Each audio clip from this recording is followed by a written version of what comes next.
Notice. You're wired in. SmallCapVoice.com. Following is a presentation of SmallCapVoice.com, today's leader in investor relations, capital formation, and retail support. Now, with your online business briefing, SmallCapVoice.com's Stuart T. Smith. Welcome one, welcome all to this online business briefing brought to you by SmallCapVoice.com. And as you just heard, I'm your host, Stuart Smith, and we're joined today for the very first time by Cabinet Grow Incorporated. They are a developer and marketer of cabinet-based horticulture systems, and we'll get deeper into what that exactly means in just a moment after we introduce our guest, who is the co-founder, and chief executive officer of the company, Sam May. Sam, how are you today? I'm doing excellent, Stuart. Thanks for having me on your program, and I'm excited to share what it is that Cabinet Grow does. Absolutely. Well, let's start there. What is the business model and market for Cabinet Grow? Cabinet Grow is a technology company, and we are specialized in the horticulture industry. So our technology specifically is designed to make cultivating simple, more efficient, and effective for the end user, which our focus right now, Stuart, is to provide the consumer market the ability to cultivate their own cannabis and produce at home. Right now, specifically, we're focused on the cannabis industry.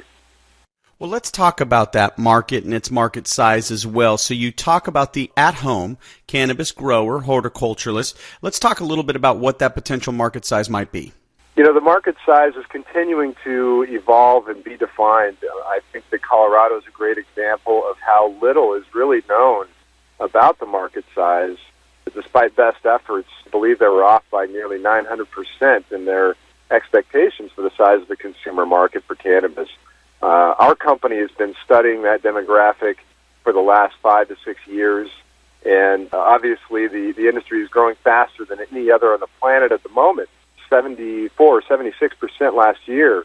So size-wise, we expect this market globally to be in the millions for our prospective clientele.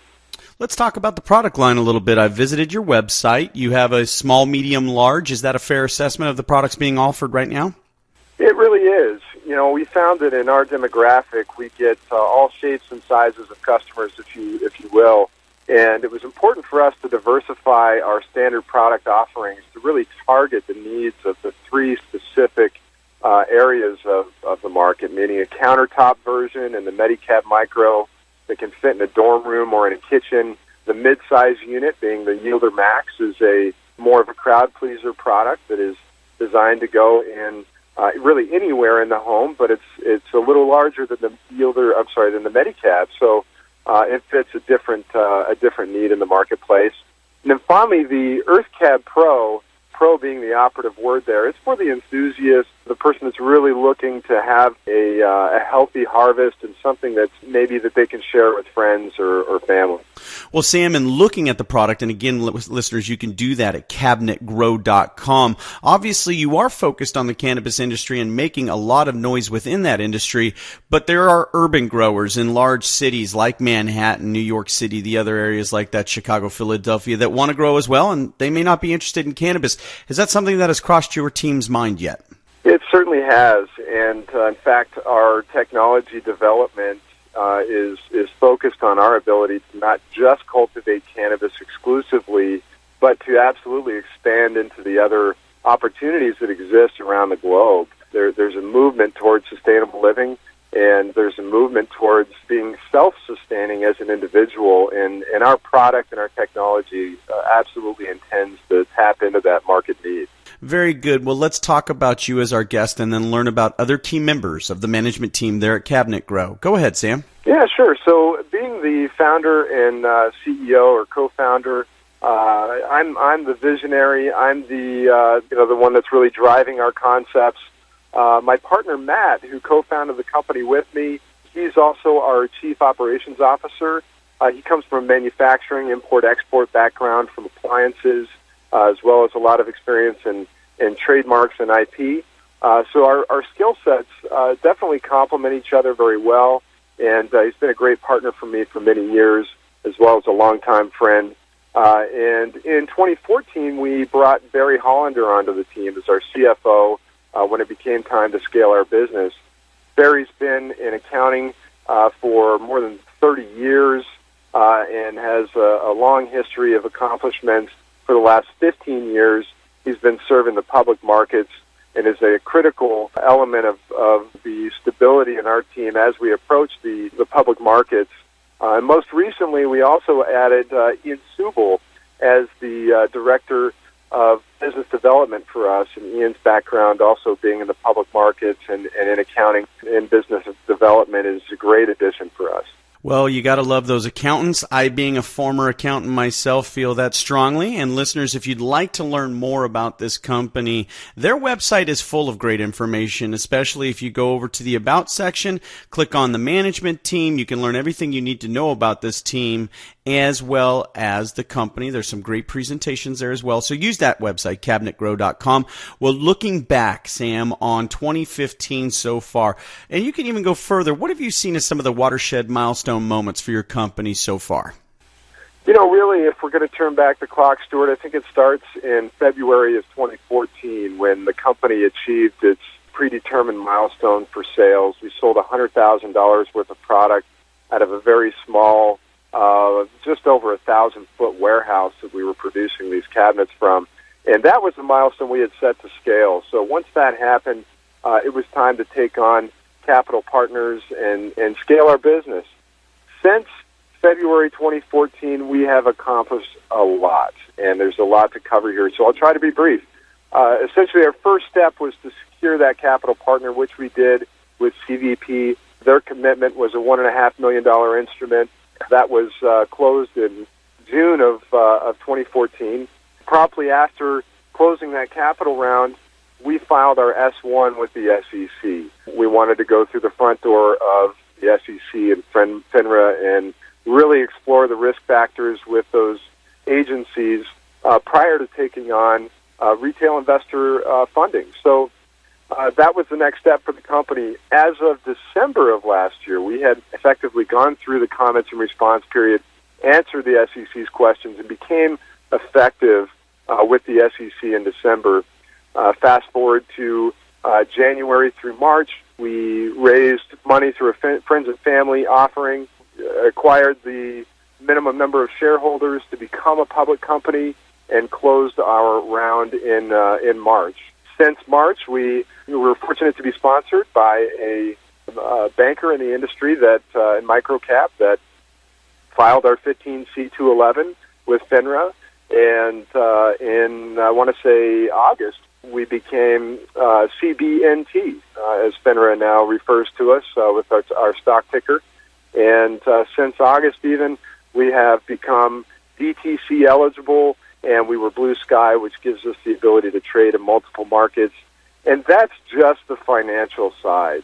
The company has developed a number of new products. We continue to drive our mobile application and our technology that really is the backbone of this company, and have even formed a new media arm designed for market education to facilitate the market education that's really necessary in the cannabis space.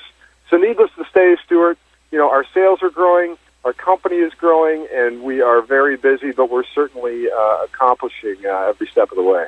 Absolutely, and again, that's clear to see through some of the presentations, and I've also seen a video with you where you were presenting at some of the conferences that have happened here in Colorado, outside of Colorado. It seems like Los Angeles has a cannabis or a hemp fest every other weekend at one of their major outlets. So the company is making waves, it's making noise, and it's a young company. But I do want to point out, listeners, since this is a show that focuses on the financial side, this is a company, as Sam pointed out, that went public the right way, the filing way, the clean way. This is not a reverse merger with a lot of skeletons in its closet. Looks like via its capital structure, which you can review because, again, since August, the company is listed on the OTCQB under the ticker symbol CBNT. You can go back and kick the tires on that, unlike some of the pink sheets and other ones where you really don't know exactly what you're getting. Well, now looking at the remainder of 2015 and even into Q1, Q2 2016, Sam, as the leadership of the company, what are some of your personal goals for the company? I think growing our sales, continuing the market education, which will really facilitate a lot of that growth, focusing on the business-to-business aspect of Cabinet Grow, and being able to diversify those revenue opportunities that exist and filling a lot of the voids that exist, both on the business side and the regulatory side of cannabis, presenting our concepts and the vast data that we have captured over the last 6 years in a manner that is digestible to the community and really shares the overall vision and objectives of our company. I mean, that's really what our focus is right now. I mean, we really intend to become the thought leader in the space, to continue to develop the consumer acceptance of cannabis and really provide a conservative view of the cannabis experience and what it means to not only grow in the home, but to have a cannabis present within the community. I mean, it's really an important discussion to have. And as we continue on that mission, we fully expect to aim that brand integrity, to gain the trust of our partners and of our community, which is ultimately going to drive the company forward. Finally, there's some very aggressive growth aspirations that our company has, and some of that's going to need to be achieved through mergers and acquisitions. There's too many opportunities to ignore in this space. Our focus is to ensure that those are vertical integrations and that they are meaningful acquisitions and done in a way that's responsible for both the company and the shareholders that have invested in us. So that's the focus for the next 3 to 9 months. Well, listeners, if you have any doubt about the quality of the product, all you need to do is reach out to the press wire using that ticker symbol again, CBNT. Came out September 8th. Cabinet Grow Incorporated, recognized as top producer of cannabis technology. High Times magazine names Metacab Micro best micro grow box. What a validation for what you're doing there, Sam. It really is. I couldn't be more proud of our team and especially our product team that works tirelessly to provide technology improvements. And this is the third year running that really rounds out our product line for that particular accolade. It's significant technology advancements in stealth horticulture. Our product it's really the show, the big show for our competition and for our company. And to be acknowledged yet again by the influencer in cannabis, High Times magazine, we couldn't be more proud and excited about what's to come for next year. No doubt they are the industry standard as well as their associated awards. Well, let's change gears, although sticking with the news. Let's talk a little bit about an association, a relationship that you have. Let's just give the headline and you can explain it to us. September 23rd, 2015.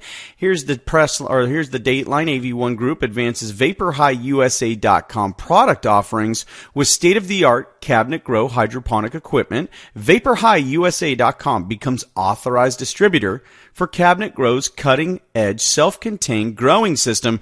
So an additional sales channel just opened up for you and your company. Yes, it has. In fact, this is one that we've been developing for more than 12 months and deploying into the affiliate program distribution for our product. It's a critical element for our sales growth.